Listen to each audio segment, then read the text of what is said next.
টাকার সংগ্রাম, শ্রমিক শ্রেণীর সংগ্রাম, বেতন ব্যবস্থার সংগ্রাম, আবার ট্রেড সংগ্রাম,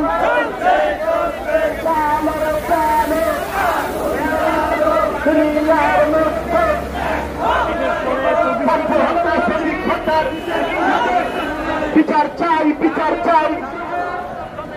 ছাত্র হত্যা, শ্রমিক হত্যার দুনিয়ার মজদুর এক হয়ে লড়াই করো, লড়াই লড়াই লড়াই চাই। আমরা দেখছি বিভিন্ন জায়গায় আমাদের শ্রমিকদেরকে চাকরি করা হচ্ছে, বেতন দেওয়া হচ্ছে না।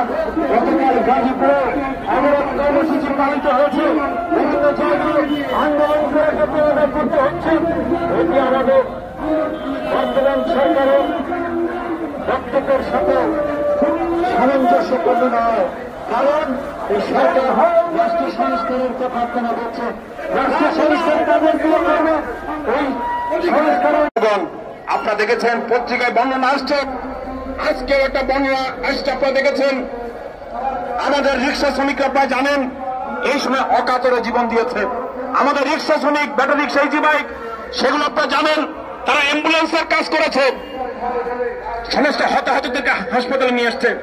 এরকমই একজন রিক্সা চালক, তিনি হতাহতদের হাসপাতালে নেওয়া আসা করছিলেন। হঠাৎ করে পুলিশ খেয়াল করলো যে এই বেটাকে ধরতে হবে। ওই রিক্সা চালককে তারা ধরে, তখন তাকে জিজ্ঞেস করে তুমি কি করছো? তো বলছে যে মানুষ মারা যাচ্ছে, আহত হচ্ছে, তাদেরকে তো হাসপাতালে নেওয়ার কেউ নেই, আমি নেওয়া আসা করছি। বলছে তুমি অপরাধ করেছো, তাহলে তোমাকে এখন মরতে হবে, তোমাকে এখন গুলি খেতে হবে। কোথায় গুলি করবে বলো?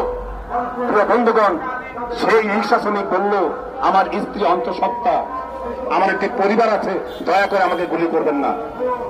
এই কথা বলার পর ওই রিক্সা শ্রমিককে গুলি করে তার 2 পা ঝাঁঝরা করে দেওয়া হয়েছে। আজকে সে হাসপাতালে কাঁপছে। লক্ষ কোটি টাকা মুনাফা করেছে, তার ভাগ্যে আমাদের শ্রমিকরা পেয়েছে। প্রত্যেকটা জায়গায় সরকারের অভাবে তাদেরকে চাকরিচ্যুত করা হয়েছে। যদি ছাঁটাই করা হয়েছে, তাদেরকে পুনর্বাসন করতে হবে। আমরা নতুন করে লক্ষ্য করছি এই সময়ে রেখেছে, ওই সময় তাহলে আমরা গার্মেন্ট শ্রমিকরা যারা বৈষম্যের শিকার হয়েছি সেই তারা এই